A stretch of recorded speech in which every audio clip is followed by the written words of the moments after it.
એ વાત સાચી છે કે ગુજરાતમાં ભૂતકાળમાં બધા મુખ્યમંત્રીઓ ડાંગ જેટલી વખત ગયા હશે એના કરતા વધારે વખત હું ગયો છું. કોઈને પ્રશ્ન પૂછે સ્વાભાવિક છે, જે કામ કરે ને એને સમયનો પ્રશ્ન જ નથી હોતો, જે ન કરે ને એને સમયના પ્રોબ્લેમ હોય છે. તમે જોજો, આ દુનિયાનો નિયમ છે. જે નવરો હોય ને એને તમે કહો કે અત્યારે મારે મળવું છે, આવું તો કે ના હમણાં નહીં, હું જરા પછી વાત કરીએ આપણે. નવરો જ હોય સાહેબ. અને જે કામ કરવું હોય કે એમ કરો ને ભાઈ, તમે જો 9 વાગે આવી જાઓ તો 9 ને 9 ની 5 ની વચ્ચે આપણે એડજસ્ટ કરી લઈશું, બેસી લઈશું, તમે આવી જજો ને. ખરેખર જે કામ કરનારો માણસ હોય છે એને સમયની ક્યારેય ખોટ પડતી નથી. ભરપૂર સમય છે આપણી પાસે, આપણને સમયનો ઉપયોગ આવડતો નથી. વિદ્યાર્થી મિત્રોને મારી વિનંતી છે કે જો તમને શક્ય હોય તો બેન્જામિન ફ્રેન્કલિનનું જીવન વાંચજો. એ અમેરિકાના રાષ્ટ્રપતિ હતા. આમ તો જીવન ચરિત્રો વાંચવા જોઈએ, પણ એમના જીવન ચરિત્રના અંદર વિશેષતા છે. એમને પોતાને શું થતું, કામ બહુ કરે પણ લોકો ફરિયાદ કરે કે તમે આ નથી કરતા, તમે મળતા નથી, તમે એટલે પછી એમને થયું કે હારું આ આટલું બધી મહેનત કરું તો એમ મને તો ફરિયાદો જ આવ્યા કરે છે.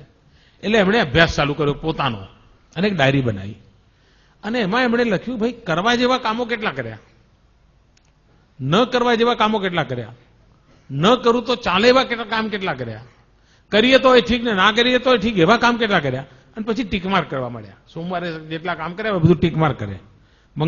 અઠવાડિયા પછી એમણે જોયું કે કરવા જેવા કામ ઓછામાં ઓછા કર્યા હતા અને ન કરું તો ચાલે એવા બધા જ કર્યા હતા. કારણ આપણને જ ખબર નથી હોતી કે હું આ ન કરું તો ચાલે ભાઈ પછી કરી જવાય તો ને, પણ આપણે નક્કી નથી કરતા, પ્રાયોરિટી નક્કી નથી કરતા. અને આ જો સહેજ આપણે ટેવ પાડી દઈએ કે કરવા જેવા કામોમાં કોઈ કોમ્પ્રોમાઇઝ નહીં, તો તમે જોજો તમારા બધો સમય ઉપજાઉ થઈ જશે, એમાંથી કંઈ ને કંઈ આઉટપુટ મળ્યા કરશે. બીજું, કેટલાક લોકો એમ કહે છે ખૂબ કામ કર્યું એટલે થાક લાગ્યો. આ ખોટી વાત છે. ખૂબ કામ કરો એટલે થાક જ ના લાગે, ખૂબ કામ કરો એટલે સંતોષ થાય. તમને સાહેબે હોમવર્ક આપ્યું હોય, વધારે આપ્યું હોય, પણ જો પૂરું કરો એટલે કેવું હાશ એવું થાય છે કે નહીં? આ સત્ય છે. અને બાકી હોય તો મમ્મી હું દૂધ લેવા નહીં જાઉં, મારું લેસન બાકી છે. મમ્મી હું નાના બહેન નહીં રમાડું, મારું દૂધ બાકી છે. અરે મમ્મી તું રેડિયો બંધ કરને, મારું લેસન બાકી. એવું ચાલે ને ઘરમાં, કારણ કામ બાકી છે. ખરેખર કામ કર્યાનો થાક હોતો જ નથી, કામ કર્યાનો સંતોષ હોય છે. અને જીવનમાં તમે જોજો, કોઈ દિવસ કામનો થાક લાગે જ નહીં. આ ખોટું ભ્રમ છે. બહુ કામ છે, થાકી ગયો. કાં તો પછી તમે ન કરવાના બધું કરતા હો તો થાકી જતા હો. અને તેથી સમયનો ઉપયોગ કેવી રીતે કરવો, સમય બરબાદ ન થાય એના તરફ આપણું ધ્યાન હોવું જોઈએ. મને યાદ છે એકવાર હું કેકા શાસ્ત્રીજી, તમે નામ સાંભળ્યું હશે, બહુ જ મોટા આ રાજ્યના ખૂબ મોટા વિદ્વાન, એમની સાથે એકવાર હું પ્રવાસમાં ગયેલો અને લગભગ 10 દિવસનો મારો પ્રવાસ હતો. અને મને એમ કે આ વડીલની સેવા કરવાનો મને અવસર મળ્યો છે, એમની સેવા કરું. એ વખતે એમની ઉંમર લગભગ 85-90 ની આસપાસ તો હશે. એ ગુજરી ગયા હતા, એમની ઉંમર 102 વર્ષ હતી અને આપણે એમની શતાબ્દી ઉજવી હતી. એમણે 250 કરતા વધારે ગ્રંથો લખેલા હતા. તો મેં એમને 10 દિવસ બરાબર ઓબ્ઝર્વ કર્યા. તમને આશ્ચર્ય થશે, એમણે શબ્દકોશ લખ્યો છે, ગુજરાતી શબ્દકોશ. માનો કે રેલવે ફાટક હોય અને રેલવે ફાટકમાં અમારી ગાડી ઉભી રહી હોય, તો આપણે શું કરીએ? ઉભા રહીને નીચે લટાર મારીએ, યા ત્યાં સિંગ ચણાની લારી હોય તો ત્યાં જઈએ, ક્યાંક ટમેટા મળતા હોય તો એ જઈએ, એવું બધું કરીએ ને.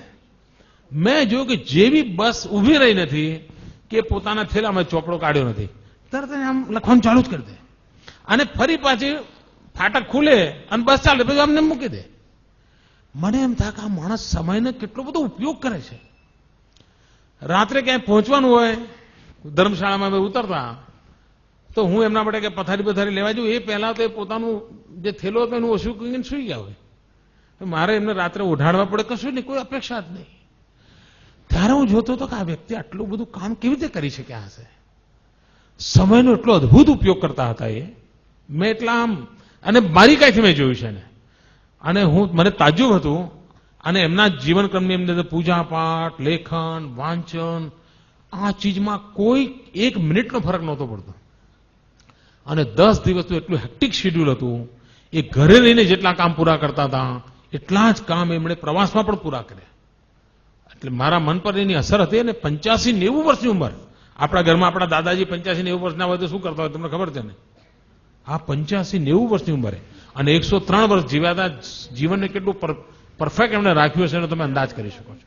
તો સમયનો સદુપયોગ આ મંત્ર લઈને જો ચાલીએ, કરવા જેવા કામોને પૂરા કરવાનો આગ્રહ રાખીએ, કામમાં આનંદનો ભાવ અનુભવીએ તો આપણને ચોક્કસ પરિણામ મળે.